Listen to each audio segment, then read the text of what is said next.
কারণ তো তেমন কিছু না, সবাই তো শখ থাকে নিজের নামে ব্র্যান্ড হবে, নিজের নামে সব কিছু হবে। সো আমি ওইরকমই আর কি, নিজের নামে একটা ব্র্যান্ড তৈরি করেছি, প্রিন্স কাট সেলুন।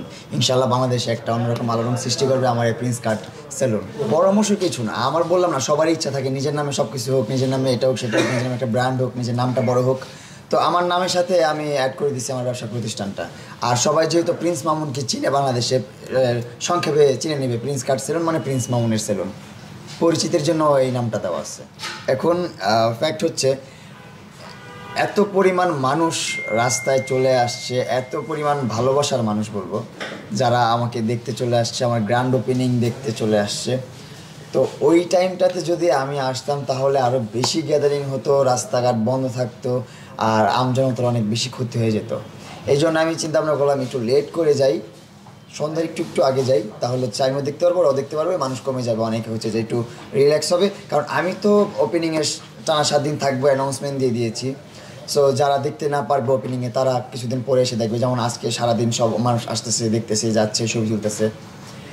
অনেকে সার্ভিস নিচ্ছে, অনেকে নিচ্ছে না, সেটা ফ্যাক্ট না, সবাই ভালোবাসার মানুষ আসতেছে, দেখা করতেছে, এটা অনেক কিছু। তো ওই চিন্তা ভাবনা করে আমি একটু লেট করে আসছি যেন মানুষ একটু কম হয়। কিন্তু ভালোবাসার মানুষ কি আর এটা বুঝে? যারা যাওয়ার তারা গেছে, আর যারা ডাই হার্ট ফ্যান, যারা মন থেকে ভালোবাসে তারা রয়ে গেছে। তারা এত মানুষ ছিল, এত ক্রাউড হয়েছে, এত একটা ভালোবাসা শো হয়েছে, পুরা বাংলাদেশে একটা ব্লাস্ট হয়েছে। বড় বড় মানুষরাও প্রশংসা করছে যে উনি কি এমপি ইলেকশন বা মেয়রের ইলেকশনে দাঁড়ালো কিনা।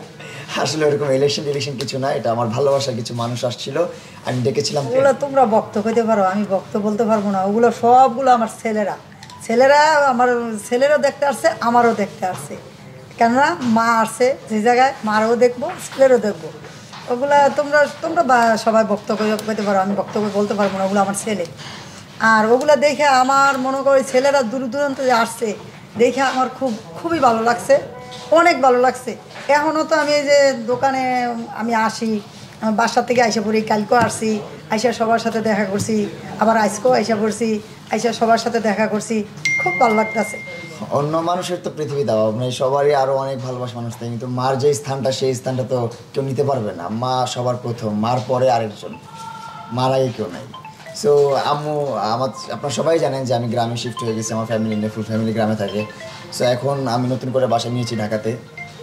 সো আম্মু এখন আমার নতুন বাসায় উঠেছে, তো এখন একা একা বসে আছে, বোরিং ফিল করতেছে। তো ভাবলো বাবার সাথে যে একটু আড্ডা মারি, সেলুনটা দেখি, ব্যবসা প্রতিষ্ঠান দেখি। কারণ আমি, আমার আগে তো উনি ওনার, আমার মালিকই উনি, আমি এটার মালিক তো কি হিসেবে, আমার মালিকই তো উনি। সো উনি না দেখলে কে দেখবে, এইটাই। আপনি বলছিলেন যে আপনার যদি মানে সেলুন উদ্বোধনে যদি চিফ গেস্ট থাকে তাহলে মা থাকে। হ্যাঁ ছিল তো, সেটাই আমার বাবা মাই ছিল। আচ্ছা, যদি মায়ের কেউ যদি আইসা বলে যে না, আমরা আপনার আজকে একটা সার্ভিস নিব, মায়ের কথা এসে বলে, তাহলে তাকে কি রকম ডিসকাউন্ট দিবেন? মায়ের কথা বলতে বুঝলাম না। মানে মা, যেন আপনার মাকে আমি ভালোবাসি বা আমার মা, সেই হিসাবে যদি কেউ আসে 50% ডিসকাউন্ট, 50% একদম 50% ডিসকাউন্ট। আচ্ছা, আগে আপনার কেমন লাগবে যে কেউ? আমাতেও খুব ভালো লাগছে।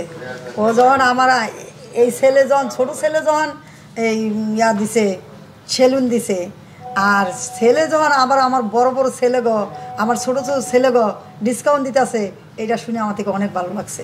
আচ্ছা, আপনার এই যে ছোট ছেলে বা আসলে আপনার আরেকজন আছে, আপনি বললেন কিছুক্ষণ আগে আপনি আরেকজনকে ছেলে বললেন, হ্যাঁ, মানে তার সার্বিক সহযোগিতায় মানে ওটা তো তা না বললে তার বিষয়ে একটু যদি কিছু বলেন। ও আমার মাসুদ, মাসুদ হচ্ছে আমার হিসাবে বড় ছেলে, কেননা ও ছোট, মাসুদ হচ্ছে বড়।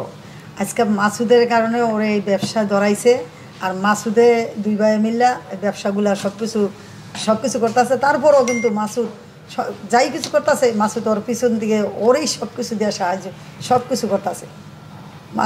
মাসুদ ভাইয়ের প্রশংসা করে শেষ করা যাবে না। মাসুদ ভাই এক কথায় অতুলনীয় মানুষ, অসম্ভব ভালো মানুষ। ওনার জন্য অনেক অনেক দোয়া করি, জীবন অনেক বড় হোক। আসলে উনি আসলে বাংলাদেশের যে ধন রত্নগুলো এগুলো বুঝে। ওনার কথা হচ্ছে যে বাংলাদেশে যে রত্নগুলো আছে, এখন আমি যদি একটা প্রতিষ্ঠান করতে পারছি, আরও 4-5টা প্রতিষ্ঠান করতে পারি, বেকার মানুষদেরকে কর্মসংস্থান দিতে পারি, এটা কিন্তু বাংলাদেশের জন্যই উপকার। বাংলাদেশে কিন্তু আপনার কর্মস্থান অনেক অভাব, অনেক মানুষ বেকার বসে আছে। তো তাদেরকে যদি চাকরি দিতে পারি, তাদেরকে যদি কাজে লাগাইতে পারি, এটা কিন্তু অনেক বড় একটা উপকার বাংলাদেশের জন্য। আর মাসুদ ভাই এটাই চায়, বাংলাদেশ নিয়েই কাজ করতে চায় মাসুদ ভাই। এমন না শুধু আমাকে নিয়ে কাজ করতেছে উনি, ওনার আরও অনেক মানুষ আছে, পায়েল আপু আছে, তারপর আমাদের আফ্রিদি আছে, তারপর হচ্ছে যে আপনার আরও অনেকই আছে, অনেকগুলা তো, অনেক ব্রাঞ্চ ওনার, শেষ করতে পারবো না, ব্রাঞ্চ বলে শেষ করতে পারবো না। মামুন ভাই, প্রিন্স কাট সেলুন 31 তারিখ ওপেনিং হয়েছে, 3 দিন হলো। জি, তো এই 3 দিনে আপনার গ্রাহক মানে কেমন সারা পাচ্ছেন? সারা পাচ্ছেন? আমরা 3 দিনের সার্ভিস দেওয়া শুরু করেছি আজকে থেকে সার্ভিস দিচ্ছি। এর আগে সার্ভিস দেইনি আমরা, কারণ হচ্ছে একটু মেজর কাজ ছিল কিছু, ওই কাজগুলো কমপ্লিট করলাম। এখনও টুকটাক আমার সেলুনে অনেক কাজ বাকি আছে, এখনও 30% কাজ বাকি আছে, 30%, মানে বুঝেন অনেক কাজ বাকি। এদিকে ডিজাইন, আরও অনেক ডিজাইন বাকি আছে। তারপর যতগুলো মিরর আছে সব মিরর চেঞ্জ হবে, তারপরে এখানে আরও মিরর আছে, এগুলো চেঞ্জ হবে। আমাদের যে মিস্ত্রিগুলো ছিল তারা হচ্ছে অসুস্থ হয়ে গেছে, অসুস্থ হওয়ার কারণে কাজটা পিছিয়ে গেছে। আমি চাই না যে আমার কমিটমেন্ট দিছি যে আমি 31 মেতে ওপেনিং করব, আমার ওপেনিংটা বন্ধ হোক। আমি যেটা ভাবছি সেটাই হয়েছে, মানুষ সেলুন দেখতে আসে না, মানুষ আমাকে দেখতে আসছে, আমাকে ভালোবেসে আসছে, এটাই অনেক কিছু।